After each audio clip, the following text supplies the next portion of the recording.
ముచ్చట్లు రాజన్న ముచ్చట్లు.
సుశీల్ గారు ఎక్కడెక్కడ తిరిగి వచ్చినాయిగా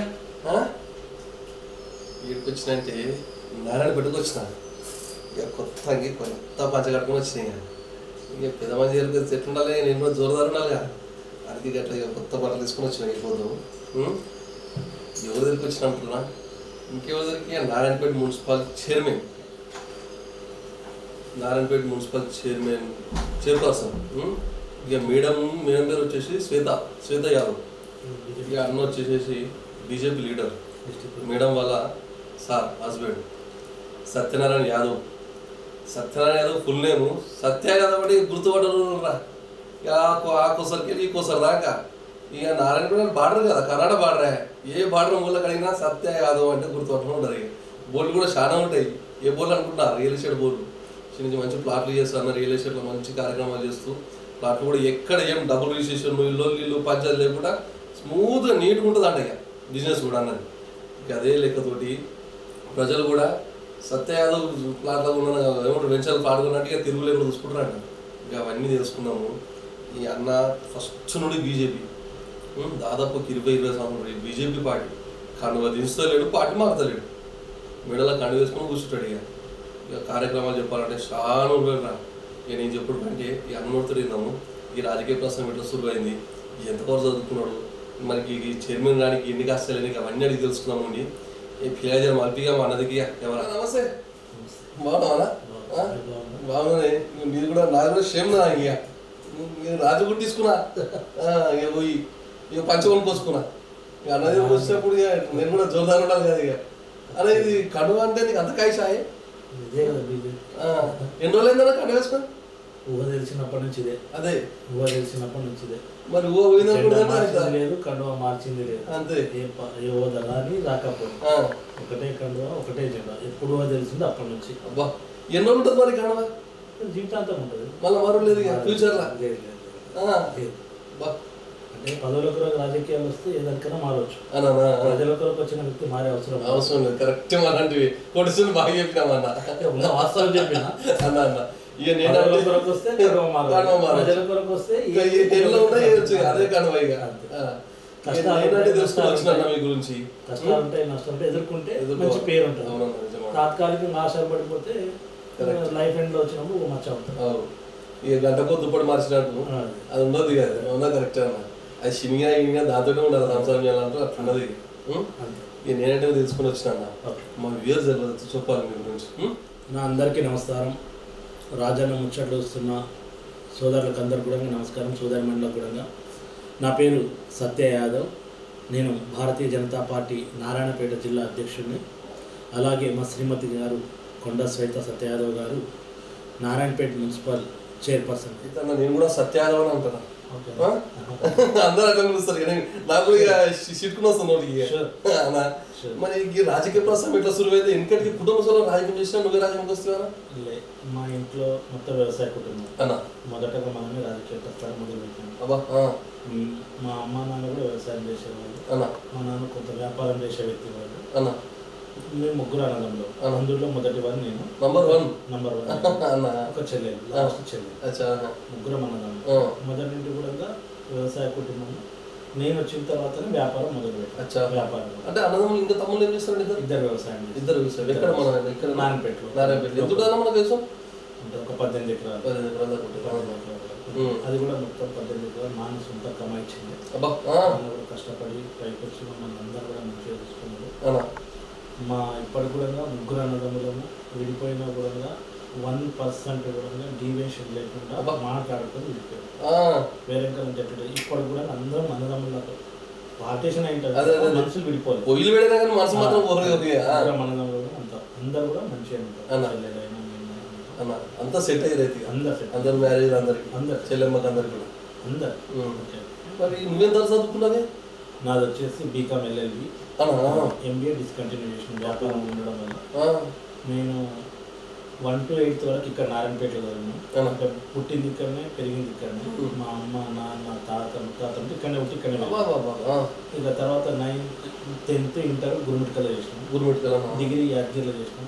ఎల్ఎల్బి యాదగిరిలో చేసినాం. ఎల్ఎల్బి ఇక్కడ దగ్గర లేకుండా. మనకు దగ్గర కదా ఎల్ఎల్బి. మళ్ళీ హైదరాబాద్ పోవాలంటే ఇబ్బంది అవుతుంది. మాకు 40 కిలోమీటర్లు. హైదరాబాద్ అంటే 180 కిలోమీటర్లు. మేము డైలీ అపాయింట్మెంట్ చేసేవాళ్ళం. ఇక్కడ అంతా చేసుకుంటూ ఉదయం ఇట్లా వచ్చేవాళ్ళం. అట్లా మళ్ళీ ఎంబీ హైదరాబాద్ చేసినాం కానీ డిస్కంటిన్యూ అయిపోయింది.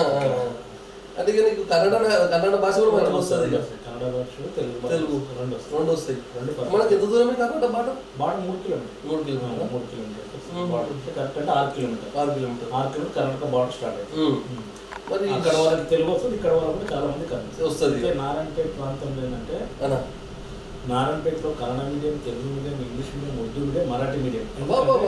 ఇది అప్పుడు తెలంగాణ హైదరాబాద్ స్టేట్ ఉన్నప్పుడు ఇక్కడ అందరు నివాసం ఉండేవారు కాబట్టి అన్ని లాంగ్వేజెస్ ఇక్కడ ఇప్పుడు కూడా ఉంటాయి.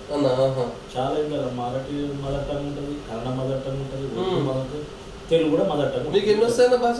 నాకు 4 వస్తాయి. Telugu, English, Hindi, Kannada, little bit Tamil కూడా వస్తుంది. మరి షాది ఎప్పుడు చేసుకున్నావు మేడం నువ్వు పెళ్ళి? మా మేడం వచ్చేసి నాది second marriage. First madam expire అయింది. ఓకే. 2016. మేడం కూడా మంచి చదువుకుని. మంచిగా పిల్లలు ఎంతమంది? BS agriculture. మొత్తం నలుగురు ఆడపిల్లలు, ఒక బాబు. చదువుకుంటారు వాళ్ళు? చదువుకుంటారు. పెద్ద పాప ఇంటర్ ఫస్ట్ ఇయర్ స్టార్ట్ అవుతుంది. బాబు వచ్చేసి 10th క్లాస్ స్టార్ట్. రాడు 4th నలుగురు పిల్లలు. మరి కండువ ఎప్పుడు వేసుకున్నావు? ఫస్ట్ వేసుకోవడానికి కారణం వల్ల? నేను డిగ్రీ ఫైనల్ ఇయర్ ఉన్నప్పుడే బిజినెస్ స్టార్ట్ చేసిన. డిగ్రీ ఫైనల్ ఇయర్ ఉన్నప్పుడు. ఏం బిజినెస్? నేను ఫస్ట్ పెట్టింది ఫైనాన్స్ పెట్టింది. తర్వాత రియల్ ఎస్టేట్. 6 నెలల్లో రియల్ ఎస్టేట్. అప్పుడు 2003లో రియల్ ఎస్టేట్ చేసిన. అప్పుడు 2003 ఫైనల్ ఇయర్ అయిన వెంబడే అప్పుడు బిజినెస్ చేసిన రియల్ ఎస్టేట్. తర్వాత 2006లో పొలిటిక్స్లో ఎంటర్ అయ్యాను. 2006లో ఎంటర్ అయ్యాను. అప్పుడు కూడా జనరల్గా సహజంగా అందరు సేవ చేయాలి అన్నారు. మన కాన్సెప్ట్ ఏంటంటే సేవ అనేది మన డబ్బులతో పెడితే సేవ. కానీ ప్రభుత్వం నుండి వచ్చే డబ్బులు కూడా ప్రజలకు పర్ఫెక్ట్గా చేరవేయాలి, కరెక్షన్ లేకుండా ఉండాలి అంటే రాజకీయం కూడా అవసరం. సో ఆ దృష్టిలో పెట్టుకొని అప్పుడు ఉన్నటువంటి మా లోకల్ నాయకులు నాగరావు నామోజీ గారు, ఉద్యమాల వీరులు చాలా స్టాండర్డ్గా ఉండేవారు. ఇంకా ఆయన చూసి ఇన్స్పైర్ అయ్యి పొలిటికల్ వచ్చినాం. 2006లో వచ్చినాం. ఇయర్ అప్పుడు వచ్చిన వెంబడే మాకు టౌన్ యువమోర్చా సెక్రటరీ ఇచ్చింది. బీజేపీ టౌన్ సెక్రటరీ అయినప్పుడే టౌన్ యువమోర్చా అధ్యక్షుడు ఇచ్చింది. అంటే కొద్దిగా ఫాస్ట్గా ఉమ్మడి టౌన్ ప్రెసిడెంట్ ఇచ్చింది. దాని తర్వాత ఉమ్మడి మహబూబాబాద్ జిల్లా బీజేపీ వైస్ ప్రెసిడెంట్. దాని తర్వాత స్టేట్ యువమోర్చా సెక్రటరీ ఇచ్చింది. తర్వాత బీజేపీ డిస్ట్రిక్ట్ వైస్ ప్రెసిడెంట్ ఉమ్మడి తర్వాత నారాయణపేట కూడా. దాని తర్వాత మొన్న వచ్చినప్పుడు డిస్ట్రిక్ట్ ప్రెసిడెంట్ ఇచ్చింది నారాయణపేట బీజేపీ డిస్ట్రిక్ట్ ప్రెసిడెంట్. ఇది స్టెప్ బై స్టెప్. ఎక్కడ కూడా అట్లా డే 1లోనే ఎక్కిన సైకిల్ ఆ రోజు అన్నీ డే బై డే వస్తుంది. ఆ రోజు నుండి ఈ రోజు వరకు ప్రజల్లోనే ఉంది. నియర్ అబౌట్ 26 అంటే 20 ఏళ్ళు రాజకీయ ప్రస్థానం. 20 ఏళ్ళు 2006 నుంచి 2026. మరి ఇక్కడ రాజకీయ ప్రలోభాలు బాగుంటాయి అన్న. మీకు ఏదే పార్టీ నుండి కూడా మరి ఎందుకంటే పేరు పెద్దది ఉన్నది మీది. సత్య యాదవ్ అంటే చాలా పెద్ద పేరు, బిజినెస్ పరంగా కానీ వ్యక్తిగతంగా చాలా పెద్ద పేరు ఉన్నది. మరి వేరే పార్టీ నుండి ఎక్కడ మీకు ఇబ్బంది కలలేదమ్మా? అంటే వాళ్ళు అడగడంలో వేరే పార్టీలు ఖచ్చితంగా అడిగింది, చాలాసార్లు అడిగింది. మొన్న ఎమ్మెల్యే ఎలక్షన్లు అడిగిండ్రు, అంతకుముందు అడిగిండ్రు, అన్నీ అడుగుతారు. అడిగేటోళ్ళని ఎప్పుడు నేను తప్పు పట్టారు. మన వద్ద ఉండాలి.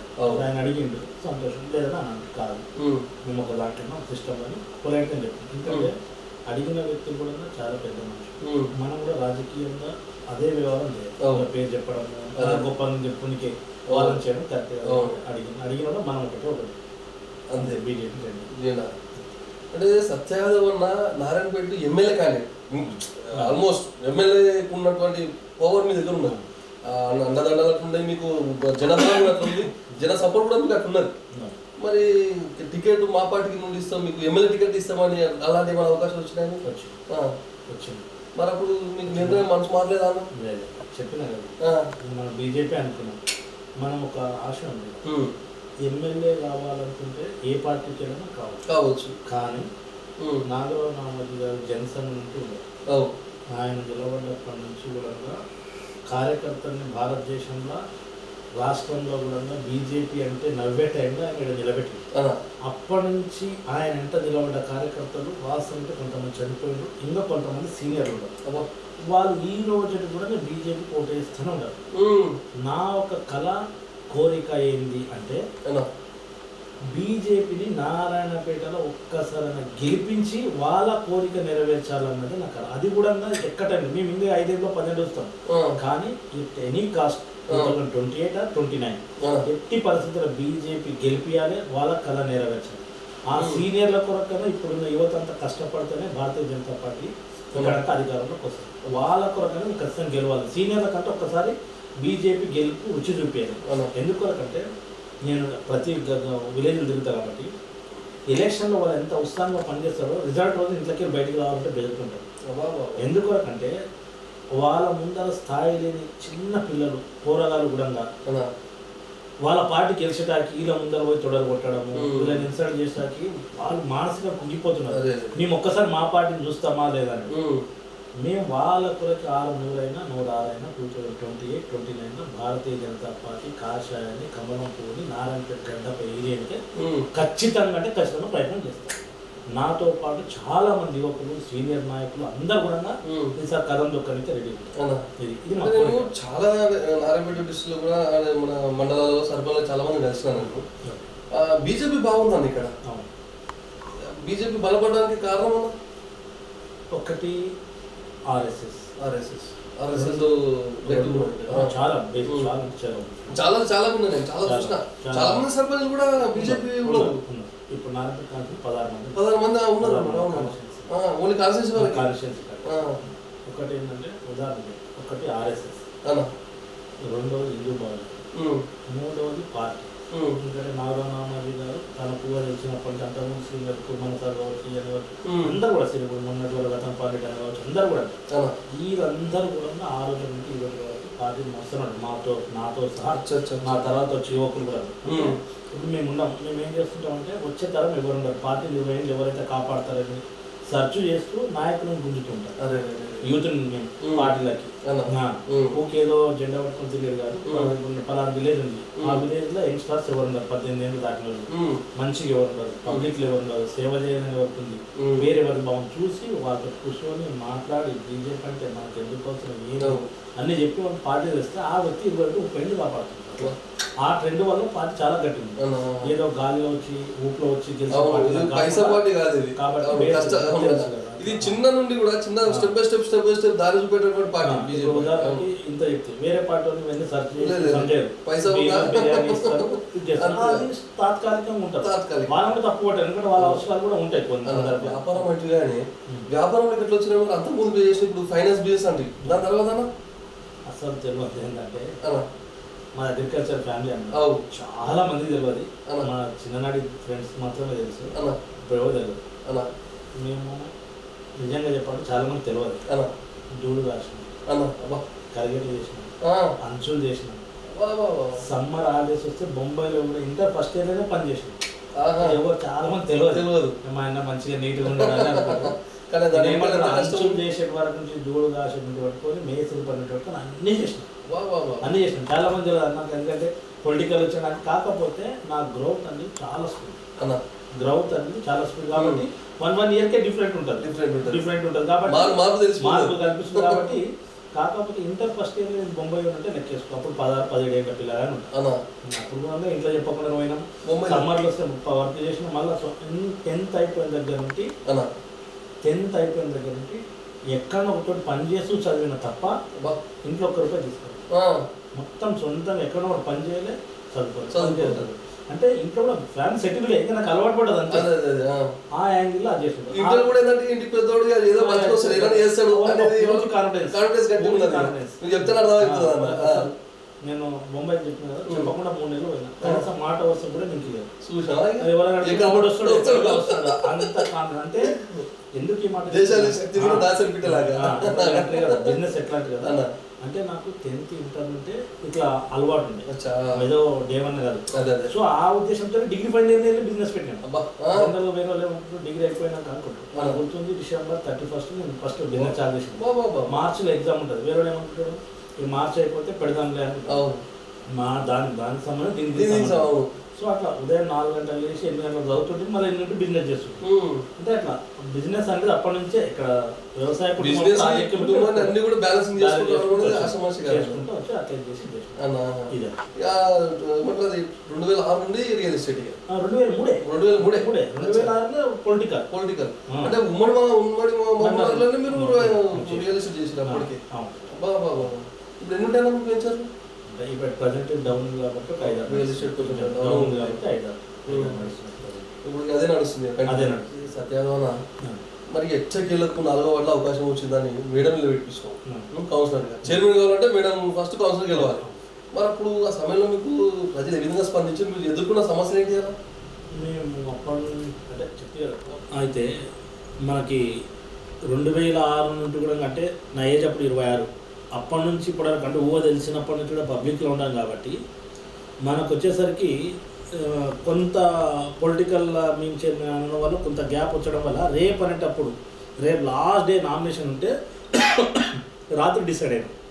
ఆ డిసైడ్ అయినప్పుడు ఏ వార్డు నిలవడానికి చర్చకు వచ్చినప్పుడు దాదాపు ఒక 5-6 మంది వార్డు ఎవరైతే కౌన్సిలర్ తాము నిలవడాలనుకున్నారో వాళ్ళందరూ కూడా వ్యక్తిగతంగా నన్ను కలిసారా, నువ్వు మా వార్డుకి వస్తే నేను గెలిపిస్తాం, నువ్వు ఎక్కడైనా కూడా తిరుగుతూ ఉండొచ్చు. 1వ వార్డు కావచ్చు, 2వ వార్డు కావచ్చు, 4వ వార్డు కావచ్చు, 21వ వార్డు కావచ్చు, 20 కావచ్చు, ఇట్లా ఏ వార్డు తీసుకుని అడగడం జరిగింది. అన్న మా వాడుకుంటే మీరు బాగుంటుంది, మేము ప్రచారం చేస్తాం, మీరు అన్ని వార్డులు తిరగవచ్చు అన్నట్లు. లాస్ట్కి మిత్రుడుండి 4వ వార్డు సెలెక్షన్ చేసుకోవడం జరిగింది. అయితే 4వ వార్డులో సెలెక్షన్ చేసుకున్నప్పుడు అక్కడంతా సెలెక్షన్ చేసుకుంటే ప్రధాన కారణము మా మిత్రుడు కూడా టికెట్ త్యాగం చేయడానికి కారణం ఏంటంటే అక్కడంతా చేనేత కార్మికులు ఉంటారు. కాళ్ళ పేరు గాంధీనగర్. చేనేత కార్మికులంతా కూడా 60-70 ఏళ్ళ నుండి ఏ ఇండ్లు అయితే ఉండరో ఆ ఇండ్ల సొసైటీలో వాళ్ళ పేరు మీద ఖాళీ ఇండ్లు. వాళ్ళు కౌన్సిలర్లను చూసిండ్రు, చైర్మన్లను చూసిండ్రు, ఎమ్మెల్యేలను చూసిండ్రు, ఎంపీలను చూసిండ్రు, అందరి వల్ల కాదు. ఈసారి మీరైతే మాకు ఈ ఇండ్లు రిజిస్ట్రేషన్ చేపిస్తున్న నమ్మకంతో జస్ట్ మా మేడంని తిప్పుతూనే ఉండాలి. అది ఇంకోటి, ఈ మున్సిపల్ చైర్మన్ మహిళా రిజర్వేషన్ అయింది. ఆ వార్డు ఉన్న జనరల్ అంటే నేను నిలబడవచ్చు, ఎవరైనా నిలబడవచ్చు, పురుషుడు కూడా. కానీ అటువంటి ప్లేస్లో లేడీస్ చైర్మన్ అయింది కాబట్టి మా మేడం తీసుకొని పోయి తిరగడం జరిగింది. ఆ తిరిగే క్రమంలో మీరు నమ్మరన్నా ప్రతిరోజు ఈ వార్డు 4వ విడిచిపెట్టి మిగతా అన్ని వార్డు తిరగడం చైర్మన్ కొరకు గెలిపేయాలంటే. సో ఆ క్రమంలో రేపు అనగా లాస్ట్ డే నేను ఆ వార్డులో మొత్తం తిరుగుతే కూడా ప్రజలు, పెద్దలు, మహిళలు, యువకులు అందరూ కూడా కలిసికట్టుగా బ్రహ్మాండమైన మెజారిటీతో నన్ను గెలిపించడం జరిగింది, నేను ఎక్కడ తిరిగినా కూడా. కాబట్టి అక్కడ ఎదుర్కొన్న ప్రధాన సమస్య సహజంగా కౌన్సిలర్ అంటే మోర్లు, రోడ్లు, లైట్లు ఇవి జీవితకాల సమస్యలు. కానీ వాళ్ళకి ఇండ్ల రిజిస్ట్రేషన్ అనేది ప్రధాన సమస్య. 60-70 ఏళ్ళ నుండి కాలే వాళ్ళు ఒకటే మనకు సత్యాదవన గెలిస్తే వాళ్ళ మిస్సెస్ చైర్మన్ అయితే మనకి ఇండ్ల సమస్య తీరుతుంది. కాబట్టి 100% వాళ్ళకి మాట కూడా ఇచ్చినా ఖచ్చితంగా వాళ్ళ ఇండ్ల రిజిస్ట్రేషన్ అయ్యే విధంగా ప్రయత్నం చేసి చేయించే ప్రయత్నం చేస్తారు. ఇది ప్రధానంగా ఎదుర్కొన్న సమస్య. పట్టణంలో చాలా సమస్యలు ఉన్నాయి. సత్యాదవన ఒక మాట్లాడుతున్నాను, కరా మాట చెప్పాను, చెప్తావా? చెప్తా. మన మాట కాసేపు వచ్చిందన్న వాళ్ళకి కరా మాట అన్నావు కాబట్టి నీకు చెప్పలే కాబట్టి. నారాయణపేట ప్రజలు మా ఇంటి మనుషులు అబ్బా, ఆ, నారాయణపేట ప్రజలు అవును. మా ఇంటి మనుషుల అన్న ఇప్పుడు నీ ఇంటి పెద్దలా అన్న అవును పిల్లగానే ఉండొచ్చు కానీ పట్టణ ప్రతాప్ పౌరాలంటే మా మేడం పెద్ద మనిషి. పెద్ద మనిషి కరెక్ట్ తమ్మునికి అన్నకి తిన్నికి ఎంత బేకుంటది, అవును. ఉండనికి ఎంత బేకుంటది. అన్న మా ఇంటికి ఇచ్చిన సంసారం బయట చెప్తే బాగాలేకుంటది. మనదంలో కాబట్టి అంతే అంతే ఇచ్చింది చెప్పేది కూడా మంచిది కాదు. అది కూడా మా కుటుంబం బయట చెప్పుకుంటే మంచి కూడా అది మా ఆలోచన. సరే అంటే మంచి మాట చెప్తే ఎంత వచ్చిందో మెజార్టీ మనకు నా మంచి మెజారిటీ 150 వాడు సెలెక్షన్ చేసుకున్నాం. మొత్తం విన్నా 70% ఓటింగ్ నాకే. 70% మిగతా 30లో ముగ్గురు టీఆర్ఎస్ కాంగ్రెస్ నేను 30లో వాళ్ళు తీసుకున్నారు. 70% నాకు వచ్చింది పోలైన దాంట్లో. 70 మీకు వస్తే 30లో ఇద్దరు కొట్లాడుకున్నారు. ఇంతకుముందు నేను సింగల్ ఉండే చైర్మన్, అప్పుడు కూడా డైరెక్టర్గా నేను పోటీ చేస్తే అన్న పోలైన దాంట్లో 80% 85% నాకు, 15లో 15లో ఇద్దరికి కాంగ్రెస్కి ఇండిపెండెంట్. అప్పటి నుండి మీకు ఎక్కడ ఓటం లేదు ఓటింగ్ ఉంది కానీ ఓటం లేదు భారీ మెజార్టీ లేదు. కాకపోతే ఏది కూడా ఈజీగా రాదు. అవునన్నా ఇప్పుడు జనరల్ గా ఆడి గెలుస్తారు వేరే వాళ్ళు, కానీ నేను కోరాడి గెలవాల్సి వస్తుంది. అంటే ఏ మ్యాచ్ వచ్చినా ఆడి గెలుస్తుంది. జనరల్ గా వేరే మన ఇండియా ఆడిన బంగ్లాదేశ్ ఆడి గెలుస్తుంది. అవును, కానీ ఆస్ట్రేలియా, సౌత్ ఆఫ్రికా, పాకిస్తాన్ అంటే పోరాడి గెలవాల్సి వస్తుంది. అట్లా మాది కూడా నాది ఎప్పుడు పోరాడి గెలిచేది వచ్చింది. ఏదో రూపంగా అడ్డం వస్తుంది. కష్టాల దగ్గర సుఖం ఉంటుంది కానీ కష్టం దగ్గర ఫలితం ఉంటుంది. ఎంత కష్టం దేవుడు కూడా కెపబిలిటీ ఉన్న వాళ్ళకే పోరాడి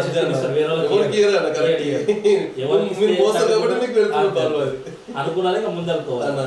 ఎన్ని మొత్తం ఎన్ని వార్డులు మనం 24 వార్డులలో మనకు 11 గెలిచినాము. ప్లస్ మన ఇండిపెండెంట్ రెబల్ మన బీజేపీ రెబల్ ఆయన కూడా మనకు మద్దతు ఇచ్చిండు. 12 అయింది. మన ఎంపీ గారు కూడా ఇక్కడనే ఓటు తీసుకుంటే మన ఎంపీ గారు కూడా ఇక్కడ. మరి మీరు గతంలో సినీ విండో చైర్మన్, వాళ్ళ మేడం కూడా పోయిన తితల కౌన్సిలర్, ఈసారి చైర్మన్ మళ్ళీ. మరి గతంలో మేడం చేసిన కార్యక్రమాలు, మీరు చేసిన కార్యక్రమాలు ఏమున్నాయి అన్నీ చెప్తా ఉన్నదేనా ఉంచారు? ఖచ్చితంగా నేను ఎప్పటి నుంచి అయితే 26 అన్నాను, అప్పుడు యువమోర్చా ఉన్నప్పటి నుంచి కూడా నారాయణపేటలో తాగునీరు అందించడానికి సపోజ్ మంచినీరు వ్యవస్థ ఏర్పడవచ్చు. దాని తర్వాత జనాలకి సమ్మర్లో ఇబ్బంది ఉంటే సొంత డబ్బులతోటి ట్యాంకర్లు పెట్టి కూడా టౌన్ మొత్తం సప్లై చేయడము. వాటర్ ట్యాంకు అంటే ఒక్కటే ఏదో వాడు కాదు, టౌన్కి మొత్తం కూడా అప్పుడు కూడా సప్లై చేయడం జరిగింది. దాని తర్వాత రక్తదాన శిబిరాలు కావచ్చు, రకరకాల విద్యా వ్యవస్థకు సాయం చేయడం కావచ్చు. ఇంకా ఎందుకంటే జనరల్గా నాకు ఒక అలవాటు ఏంటంటే చేసినా చెప్పుకున్నది, రాజకీయ పరంగా చెప్పమంటే చెప్తాను. ఎందుకంటే అవతల వ్యక్తి మనం చేసినామంటే అవతల కూడా డిగ్రేడ్ అవుతాడన్న ఉద్దేశంతో ఎక్కడ కూడా ఇట్లా ఉంటుంది తప్ప ఇట్లా ఉండదు బహిరంగ జనరల్గా. ఎందుకంటే ఆయన కూడా అరే పరిస్థితి లేదా ఇందా హెల్ప్ తీసుకున్నాను అన్నది వస్తుంది కాబట్టి ఎక్కడ కూడా చెప్పలేదు.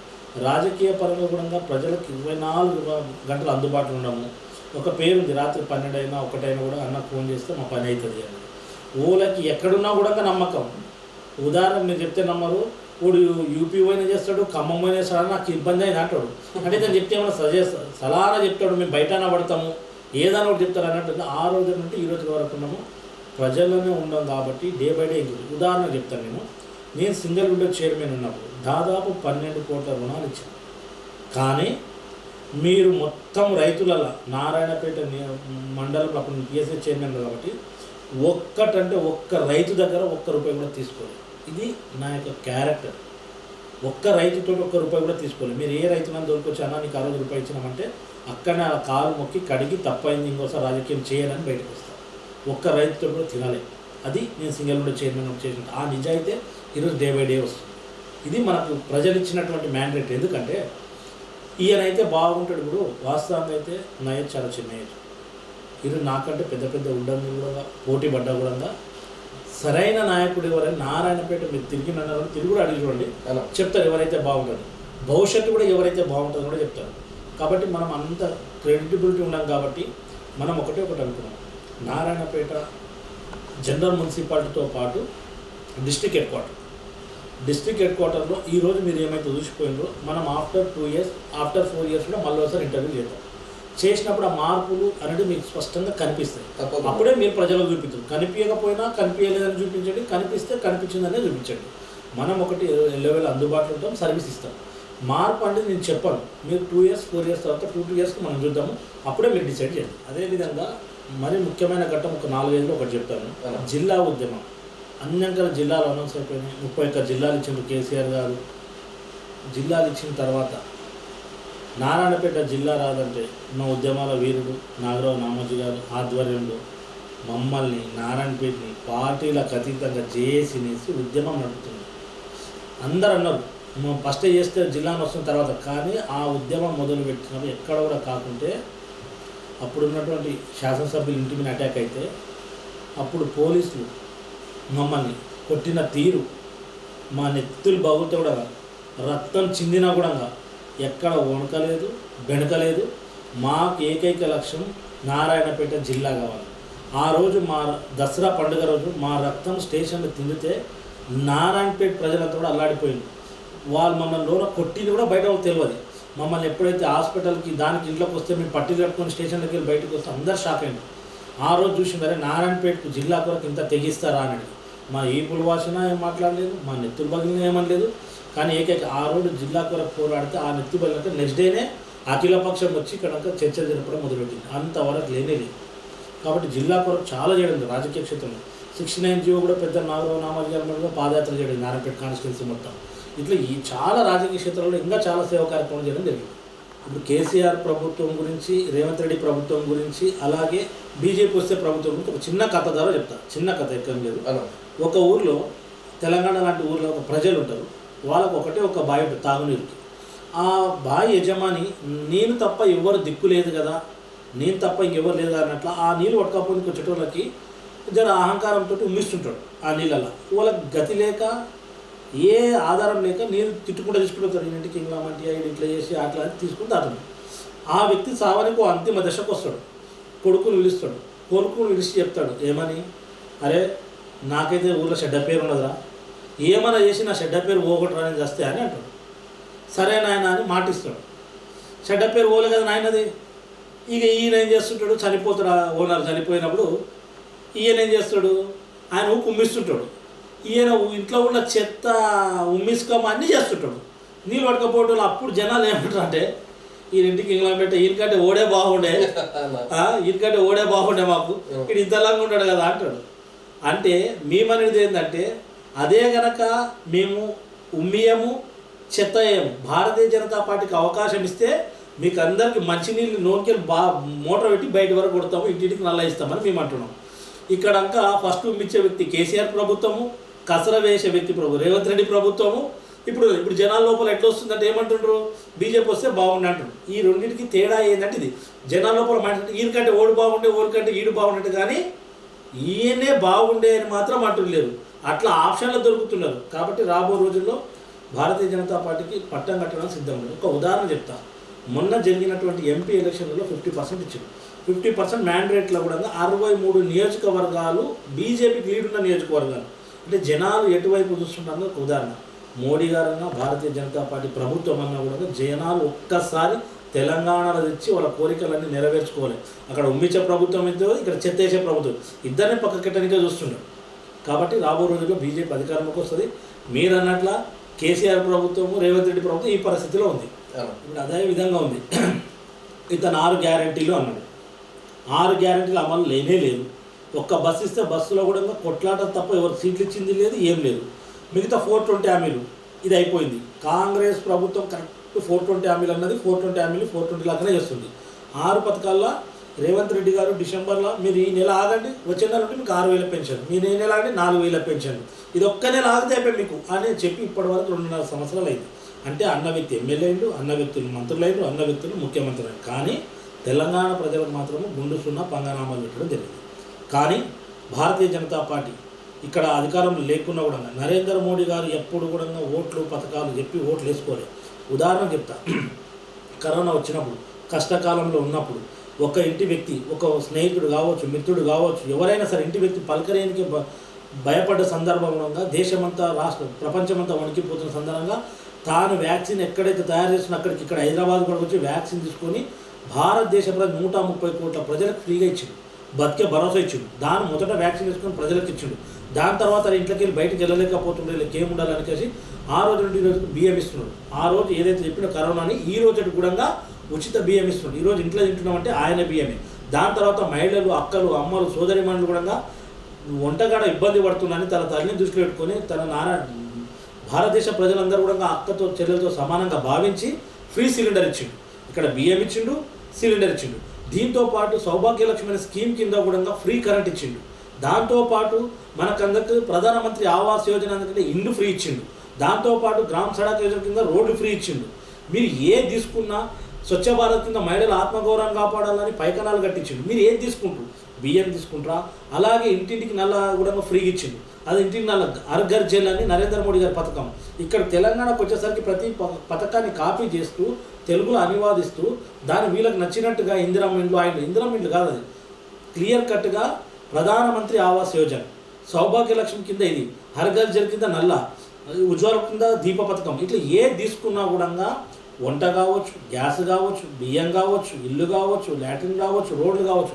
ఇది దీంతో పాటు రైతులకి ఆ రోజు ఎలక్షన్లో చెప్పలే, మీరు వేస్తే కనుక ఎకరాకు 6,000 ఇస్తాను ఎక్కడ అనలే. కానీ నరేంద్ర మోడీ గారు గెలిచినాక రైతులను దృష్టి పెట్టుకొని మనంతా కిసాన్ బాగుండాలన్న ఉద్దేశంతో ఎకరాకు 6,000 చొప్పున ఈ వ్యక్తి చెప్పిన వ్యక్తి ఇక్కడ ఉన్నట్టు కాంగ్రెస్ ప్రభుత్వం ఇస్తుందో ఏదో తెలియదు, కానీ మోడీ డబ్బులు టైంకి వస్తుంది, మోడీ నల్ల వస్తుంది, మోడీ ఇల్లు వస్తుందని ప్రజలు ఇంతకంటే నమ్మకం కాదు. కానీ అదే కనుక వేరే పార్టీ వ్యక్తులుంటే ఎలక్షన్ కంటే ముందు ఇప్పుడు నేను చెప్పిన పథకాలన్నీ ఆశ చూపించి ఓట్లు అడిగేవారు. ఇక దేశ భద్రత గురించి దేశంకి ఏం చేస్తున్నా అన్న విషయం నాకంటే ప్రజలు స్పష్టంగా తెలుసు. పేపర్ చూస్తే మోడీ మోడీ మోడీ అంటారు. ఇది మోడీ గారు ఇచ్చే పథకాలు. కాంగ్రెస్ ప్రభుత్వ పథకాలు చెప్పిన దాంట్లో అమల్లో ఫ్రీ బస్ తప్ప ఏది ఇవ్వలేదు, పెన్షన్లు ఇవ్వలేదు, ఇండ్లు ఇవ్వలేదు. ఈ రోజుకి లోబోని కొట్టుకుంటున్నారు. కాబట్టి మోడీ గారు ఇచ్చిన పథకాలు ఇంట్లో వండేటి కాడ నుంచి మొదలుకుంటే సేర్లో పనిచేసే వాళ్ళకి కూడా ఇస్తున్నాడు. దేశ భద్రత కొరకు ఇస్తున్నాడు. ఇవెల్ల కూడా మోడీ గారి బీజేపీ ప్రభుత్వ పథకాలు. ఇతను దమ్మటిస్తూ ముచ్చట చెప్పి పోయే ముందులో మాట్లాడుతాం. మరి ఇక ఫ్యూచర్లో సత్యాదవ్ అన్నని ఏ విధంగా పోతున్నాను మళ్ళీ ఎప్పుడన్నా వస్తే ఎట్లా అనుకోవాలి. ఇప్పుడైతే మంచి ఏమంటారు లీడర్ దాకా వస్తుంది. నేను బీజేపీ ప్రెసిడెంట్ అలా ఇంతకుముందు చేసినట్టు సింగిల్ విండో చైర్మన్, మన చైర్మన్ మేడం వల్ల భర్త అనే ఉద్దేశంతో వచ్చాం. మరి సత్యాదవ్ ముందు ఎలా చేయబోతున్నాం? రాజకీయ ప్రస్థానం ఎలా ఉండబోతుంది? రాజకీయంలో ఉన్నాం కాబట్టి ఇప్పుడు చిన్న ఏజే, ఇంకా 20-25 ఏళ్ళు ఉంటారు, ఇంకా 20-25 ఏళ్ళు ఉంటారు గట్టిగా ఉంటే దేవుడు కరుణిస్తాడు. కానీ ఏ విధంగా అయితే single window chairman, councillor, chairman గారు అల్టిమేట్గా అందరికి కూడా ఎమ్మెల్యే కోరుతారు. నాతో పాటు వేరే కూడా నాకు కూడా నారాయణపేట నియోజకవర్గం ఎమ్మెల్యే కావాలని ఉంది. అందుకు ఎటువంటి సందేహం లేదు, దాపరికం లేదు. ఎమ్మెల్యే కాకుండా ఒకనే లేదు అని చెప్పే అవసరం లేదు. గతంలో కూడా అడిగినాం, కానీ పార్టీ నిర్ణయించింది, పెద్దల్ని గౌరవించింది, సీనియర్ పెద్దలు రతన్ పాంరెడ్డి గారికి ఇచ్చింది. దాన్ని మేమందరం కూడా పని చేసినాం. మళ్ళీ కూడా అడుగుతాం, పార్టీ ఏ నిర్ణయించినా కూడా దాన్ని శిరసా వహిస్తాం. నాకు ఒక్కొక్క కోరిక ఉందని చెప్పినా కదా, అది కూడా 2008 ఎలక్షన్ 2029 వస్తే 28 or 29 ఎప్పుడు వచ్చినా కూడా నారాయణపేట నియోజకవర్గంలో ఎట్ ఎనీ కాస్ట్ కాషాయ జెండా ఎగరనీకే నా శక్తి వంచన, రక్తం ధారభూషణ ఇక్కడంతా బీజేపీ జెండా గెలిపించే ప్రయత్నం చేస్తాను. అందులో నేను టికెట్ అడగడంతో ముందుంటా. ఇస్తే సంతోషమే, లేదు పార్టీ నిర్ణయించి ఇంకోరికి ఇచ్చింది సత్యాన్ని పనిచేయాలంటే చేయడానికి కూడా సిద్ధమే. కానీ అడగకుండా అయితే ఉండలేను. కానీ బీజేపీని ఒకసారి నారాయణపేటలో గెలిపించాలి అని మా కోరిక. అంత మంచి ముచ్చ చెప్పినాం. ఇక మళ్ళీ 2028 లేదా 29 ఎలక్షన్లో టైం వస్తానే మాట. ఇక కిత్తలు చేసి సెలవు నాకు సెలవు ఇస్తా. నువ్వు ఏదైతే కాషాయ కండువ కట్టుకున్నావో ఆ జెండాతో స్వాగతం పలుకుతాం. సంతోషం అన్న. మీరు కూడా భారతీయ జనతా పార్టీ గెలవడానికి మా నారాయణపేట కాన్స్టిట్యూన్సీలో మీకు అన్ని పార్టీలు సమానమే అయినా కూడా మా కొద్దిగా పక్షపాతం చూపించి మా వైపు ఎక్కువ చేసి మీ టీవీలో మీ ఛానల్లో కూడా మమ్మల్ని చూపించి బీజేపీని గెలిపించే విధంగా ప్రయత్నం చేయాలి. తప్పకుండా ప్రయత్నం చేస్తాను. ఎప్పుడు వచ్చినా కూడా చుట్టుపక్కల విలేజ్ మొత్తం బీజేపీ ఉంది. బాగా ఇంకా పెంచుతాం. మొక్కలు ఉన్నవి చెట్లుగా 28 వరకు చేసి కావాలి. అదే పండ్ల చెట్లు, మామిడి చెట్లు చేస్తాం. ఎందుకంటే మర్రి చెట్టు కింద వేరే చెట్టు ఎదగదు. కాబట్టి మేము మామిడి చెట్లు రావాలి, కూర్చోవాలి, మమ్మల్ని కొట్టినా పర్లేదు, మామిడికాయ తినిపోవాలి, మా కాయ తగిలినా పర్వాలేదు. కాబట్టి రాబో రోజుల్లో కూడా మేము ఏ స్థాయిలో ఉన్నా కూడా ఈ రోజు కలిసినాము, ఆ రోజు కూడా ఇదే ఫ్రీగా ఉండి ఫ్రీడమ్ తోటి మనం కలుగుతాం. తప్పకుండా ఒక మిత్రుడుగా, ఒక స్నేహభిలాషి మీ సలహాలు సూచన కూడా ఇస్తుంటాం. తప్పకుండా థ్యాంక్ యూ నా ధన్యవాదాలు అందరికీ. మీకు కూడా హైదరాబాద్ నుండి వచ్చి మీ సమయాన్ని మాకు కేటాయించి నారాయణపేట ప్రజల కొరకి, నియోజకవర్గ ప్రజల కొరకి, నా కొరకి సమయాన్ని ఇచ్చి ముందుకు మీ టీవీకి, మీ ప్రేక్షకులందరూ కూడా మనస్ఫూర్తిగా ధన్యవాదాలు తెలియజేస్తాను.